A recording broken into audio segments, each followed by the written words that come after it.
touche ni clavier, ni souris, ni écran. Et pourtant, l'ordinateur lui obéit. Le curseur se déplace, des icônes s'ouvrent, des actions s'enchaînent.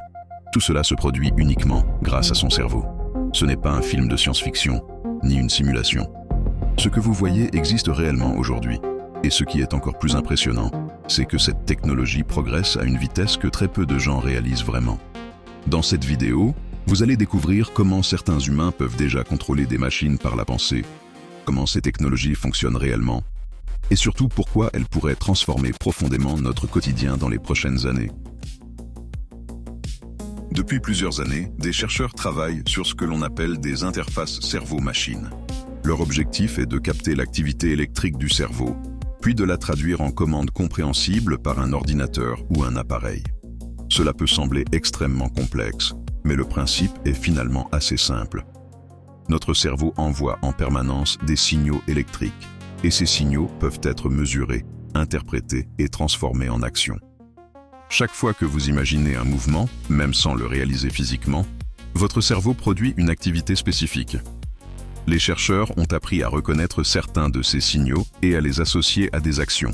Par exemple, imaginer déplacer la main peut être interprété comme une commande pour déplacer un curseur. Petit à petit, les systèmes deviennent plus précis, plus rapides et capables d'interpréter des intentions de plus en plus complexes. Aujourd'hui, certaines personnes peuvent déjà écrire des mots sur un écran, sélectionner des objets virtuels ou naviguer dans une interface uniquement par la pensée.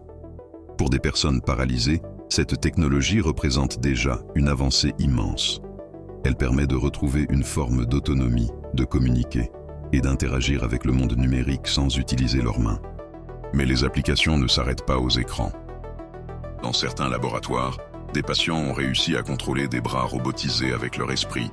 Ils peuvent saisir des objets, les déplacer et interagir avec leur environnement. Ce type d'expérience montre que le cerveau humain peut déjà piloter des machines physiques et pas seulement des interfaces virtuelles. Et ces technologies progressent rapidement. Les systèmes deviennent plus précis, les temps de réponse diminuent, et les machines apprennent à interpréter les signaux de manière de plus en plus fiable. Ce qui demandait autrefois des équipements lourds et complexes peut aujourd'hui être réalisé avec des dispositifs beaucoup plus compacts.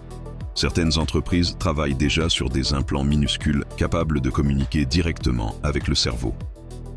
Leur objectif est d'améliorer la précision, la rapidité et la stabilité des connexions. À terme, ces technologies pourraient permettre non seulement de contrôler des machines, mais aussi de restaurer certaines fonctions perdues ou d'aider à traiter des maladies neurologiques. Imaginez pouvoir écrire un message sans toucher un clavier, piloter un appareil à distance sans télécommande ou interagir avec une machine simplement en y pensant. Ce type d'interaction pourrait devenir aussi naturel que toucher un écran aujourd'hui.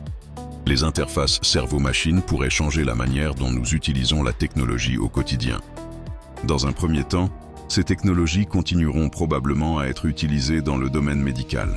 Mais avec le temps, elles pourraient apparaître dans d'autres domaines: travail, communication, réalité virtuelle et peut-être même dans notre vie quotidienne.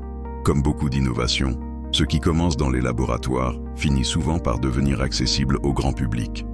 Mais ces avancées posent aussi des questions importantes. Si nos pensées peuvent contrôler des machines, jusqu'où devons-nous aller dans cette connexion entre l'humain et la technologie? Comment protéger nos données? Et comment garantir que ces systèmes restent sûrs et fiables?